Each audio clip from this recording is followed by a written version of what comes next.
حضرت یعقوب علیہ السلام، جن کو اسرائیل بھی کہا جاتا ہے، ان کی 4 بیویاں تھیں اور ان 4 بیویوں سے ان کے 12 بیٹے تھے۔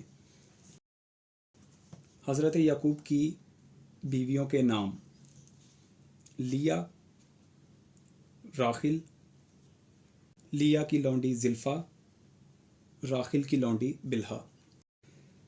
حضرت یعقوب علیہ السلام کے 12 بیٹوں کے نام: یعقوب اور لیا کے بیٹے یہ تھے: ان کا سب سے بڑا بیٹا روبن، پھر شمعون، لاوی، یہودا، اشکار اور زبولون۔